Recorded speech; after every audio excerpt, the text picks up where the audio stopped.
What's good, y'all, and welcome to another vid.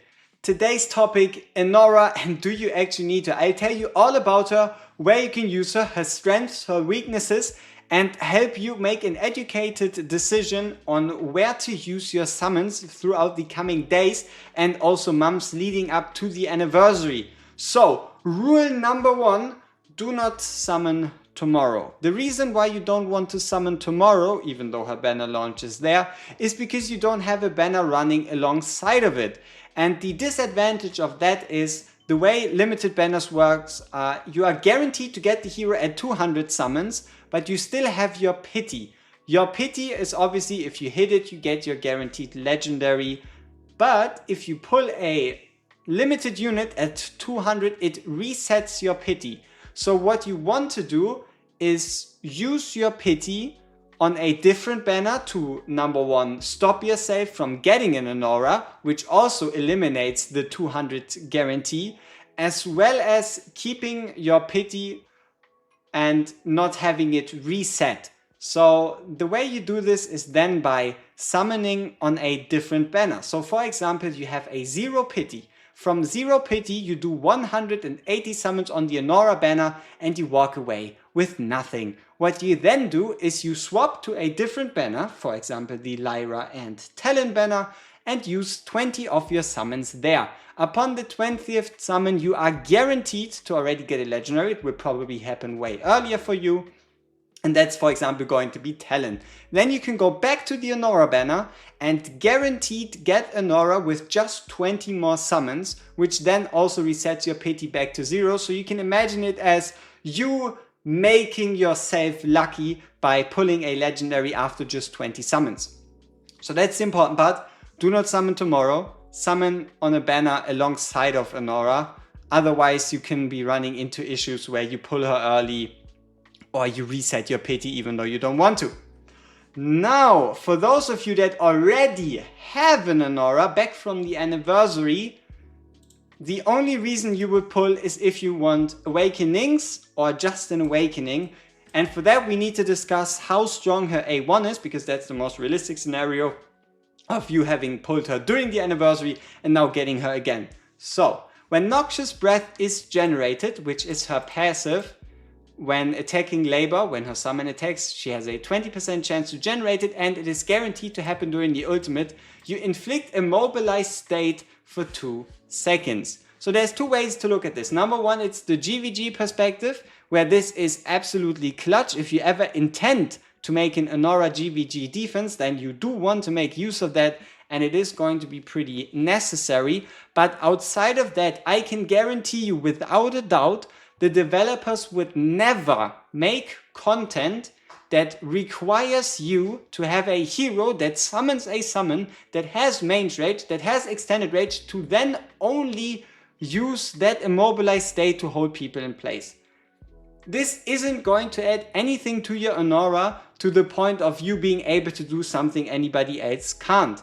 Because that would be so limiting to the player base that they are not going to be creating content built around a single awakening. So if you already have your Anora, unless you're interested in GVG, you can very well with peace of mind skip out on this. Now if you were to have a A2 Anora and you could get the A3, if you really like Anora, if you're already using her in content, then getting that A3 is definitely a big boon. And for the A5, obviously, on tiles affected by Noxious Breath, so guaranteed to during the ultimate or just from chance, you would enemies would receive 20% increased damage. Overall, once again, it's not really going to be necessary. There's never going to be a scenario where you really want it, again, outside of like competitive GVG PvP. So for those of you with the big interest there, you can consider it, but for everybody else, I would say having Anora at A0 is more than fine. And on that note, isn't this a sick skin? I know some don't like the style and some like more like the horror stuff, but look at what they did with the animations. Like, look at this dragon and then these fireworks going off. It is a pretty great one. And also I really like that they're changing the hero banners every time you have a skin for a hero. But okay, now you know when to summon and you know what to do if you already have her. Now if you don't have her, Do you truly need her? And what can she actually bring to the table for those of you? So, first off, her best set is set that boosts both Anora and her summon. Another drawback on Anora, which also is some of her greatest strength, is the fact that she is immune to most buffs and debuffs.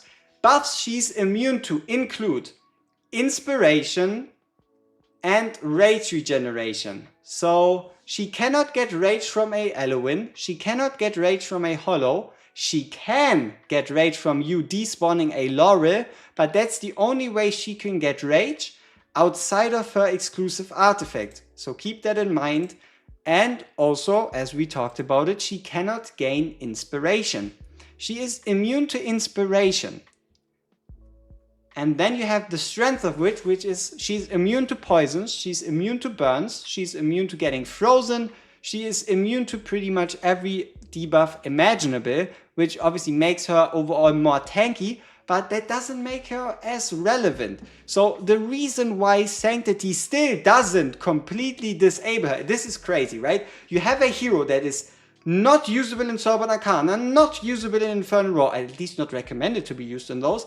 It is not inspirable and you cannot give them rage from your typical rage sources, and the hero is still considered good. And the reason for that is her raw damage output. Her damage output for being outside of these buffs is out of this world. And the best comparison is this. If you have a Anora and for whatever reason you compare her against a AoE mage, any AoE mage, and there is no inspiration, she's gonna win.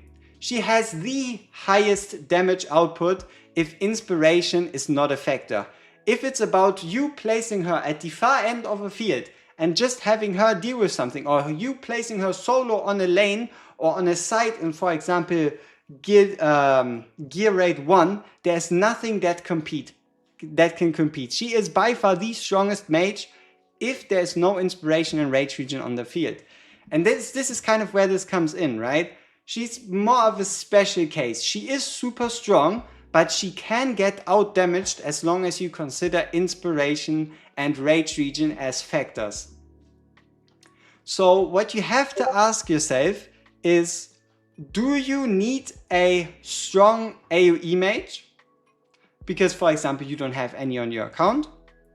Or do you need an AoE mage, but you already have a Karmet, you already have a Boreas, you already maybe have an Ajax, you might even have a Beatrix.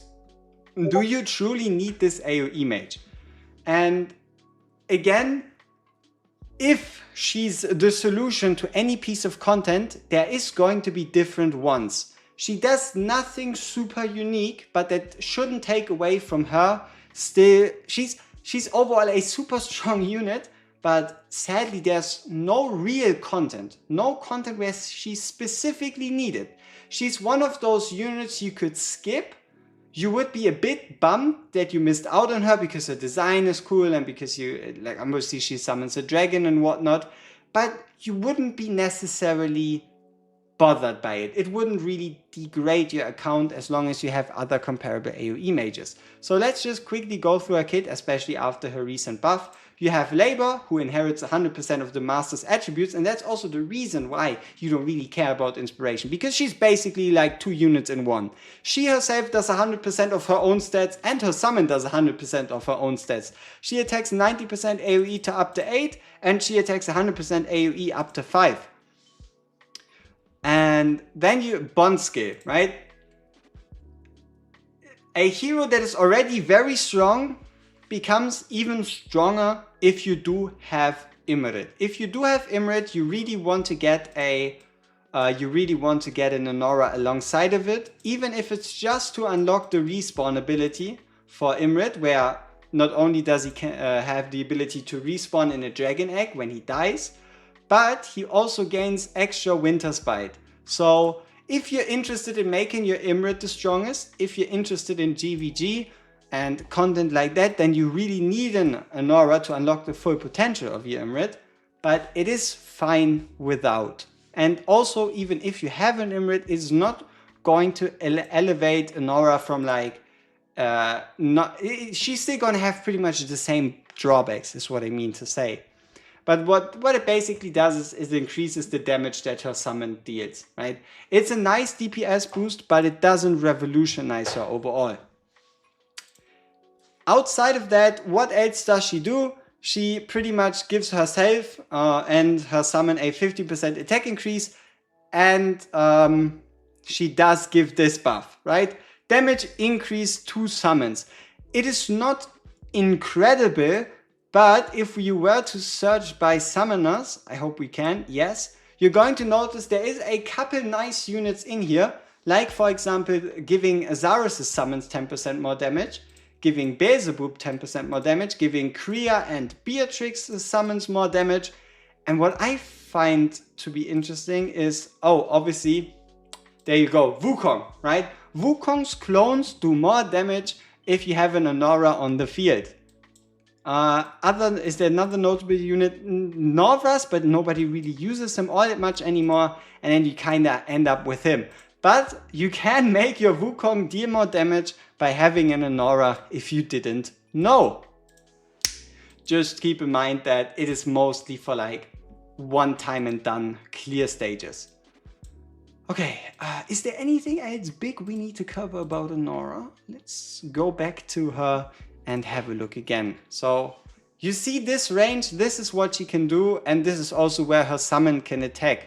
So whenever you ult with Anora, you're going to get basically the biggest amount of attack range you're gonna get on any AoE mage. It is only tied by an A3 Karmet, who has then similar, or better said, the same range. Overall, I'm a great fan of her, but she's not going to be necessary. She is going to make your life easier though. For example, we've already seen it in the Esotericist faction trial, where she could clear a whole side solo by herself. You can already extrapolate from that she can and also will be very crucial for the Curse faction trial, but once again, you're going to be able to make up for it. It's just going to make your life harder. And also in the tower mode, she is going to shine, because there's going to be scenarios where you cannot inspiration buff a AoE mage, and then she's just the best choice. So, final conclusion.